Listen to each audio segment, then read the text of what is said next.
Welcome to the Dawn Jarvis Show with Dawn Jarvis, the diverse nurse. And in this podcast, we will be talking about healthcare, self-care, diversity, careers, and well-being from a black woman's perspective. If you're a person of colour, an ally, partner, or employer of person of colour, and interested in a diverse perspective on health, self-care, and well-being, then this is the podcast for you.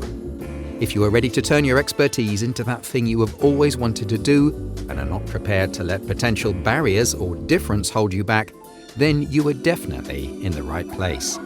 Join registered nurse, coach and motivational speaker, Dawn Jarvis, the diverse nurse, to get the advice, inspiration, strategies and tough love you need to manifest the life, career or organisation that you want and need in this diverse world.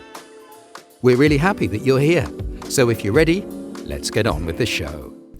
Welcome to the Dawn Jarvis Show. This is a podcast by the Diverse Nurse and is going to be about diversity, healthcare, self-care and well-being. Thank you so much for being here. It's an absolute pleasure to do this podcast. It's my first CAT podcast and I really appreciate you joining me. As this is my first podcast, this is going to be an introductory episode, so I'm going to be telling you a little bit about myself and what I do. I'm a registered nurse and I'm registered to work with both adult and children in healthcare. I have just finished a wonderful 37-year career in the NHS, which is the National Health Service in the United Kingdom, and during that portfolio career I was really lucky to do a lot of things. My career comprised of being a nurse and manager, of working in health improvement, in working with service development and working in leadership, and I really enjoyed every moment of it. I've been quite successful in my career. I started out as an enrolled nurse, which would now be a nurse associate, I guess, and at the end, and that went up to being a nursing leadership director and program director at the end of my career. I've been really lucky to have the support of mentors and coaches, and during my career, and it really helped to get me to where I am today. It hasn't always been easy though, and my ambition for the NHS is that career advancement, promotion and development is more to do with judgment rather than luck.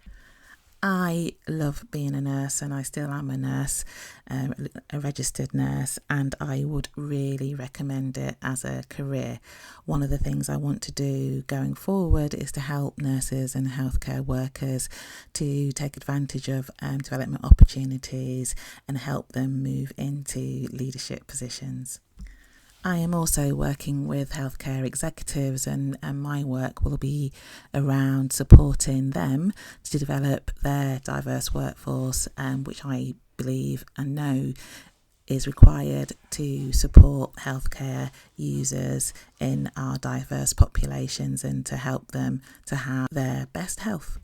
So how did I get here?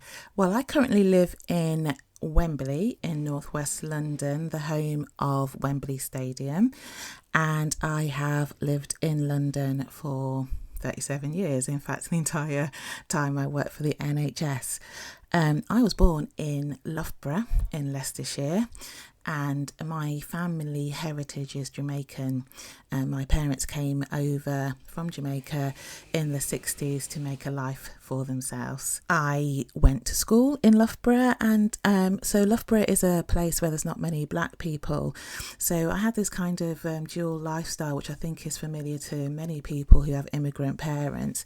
And then when I went to school, I was the, I guess, normal English schoolgirl, but when I went home I had a totally different life altogether, where my family were completely Jamaican with different traditions, different food, a different way of being and a different way of being brought up. So that was a bit of a balancing act and quite difficult to do sometimes. I grew up in the 70s and the 70s world was quite harsh, and not many allowances were made for difference, and I wanted definitely to be around more people who look like me and to make that happen. And I also wanted to be a nurse, so to make that happen I left home at 18 and came to London to do my nurse training, which was wonderful.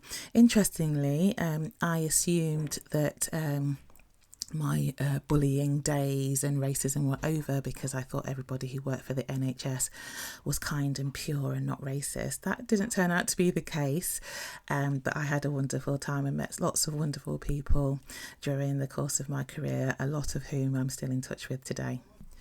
I left the NHS recently to work on my own business full time as a nurse entrepreneur, coach and motivational speaker.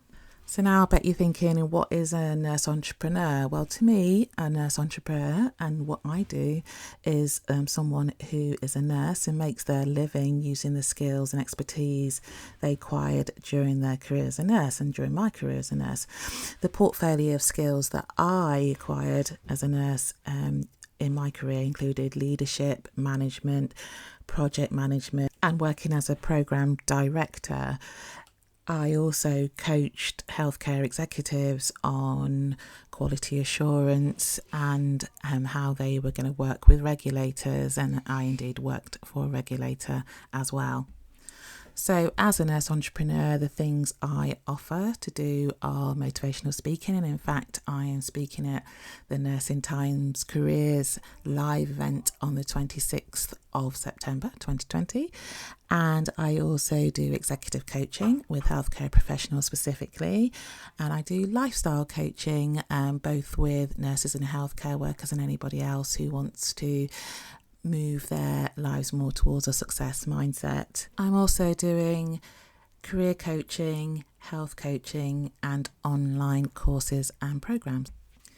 My mission is to help people understand that health and well-being is a social and diverse construct, and it affects people in different ways depending on their community and their lifestyle.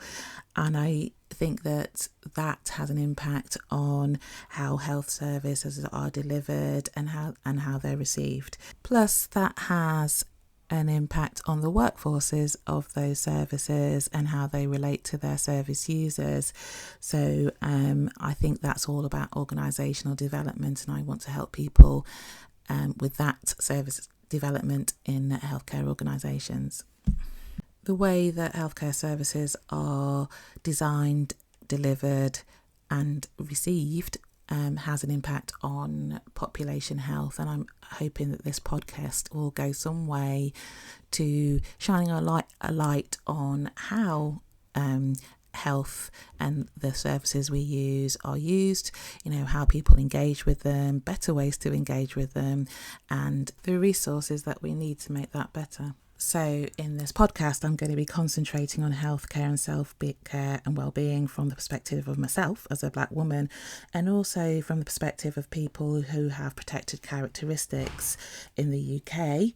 And protected characteristics are defined by the Equality Act 2010, and that is a legislation which is designed to protect people from discrimination in the workplace. The aims of the Equality Act are to eliminate discrimination, advance equality of opportunity, and to foster good relations across all the protected characteristics between people who share a protected characteristic and people who do not share. The protected characteristics are age, disability, gender reassignment, race, religion or belief, sex, sexual orientation, marriage or civil partnership, pregnancy and maternity. As you can see, that covers a lot of bases, and there's a lot of interconnectedness or intersectionality between all of the protected characteristics. I will be reflecting on my own health, self-care and well-being, and talking to a wide range of people and asking them what impact their difference has had on their lifestyles, career, businesses and well-being, and how it's affected their lives and how they live it. I'm hoping that the podcast will be fun and informative. So that's it for today. I hope that you have enjoyed the show and have an idea of what the show will be about, and I hope that you can listen to some more of what I've got to offer in my podcasts. There are lots of ways you can contact me if you would like to work with me or know a little bit more about what I do. I am on LinkedIn, Facebook, Twitter. I will also put those links in the show notes. That's almost it for this episode, but I have a few people I have to thank because without their help this podcast would not have been possible.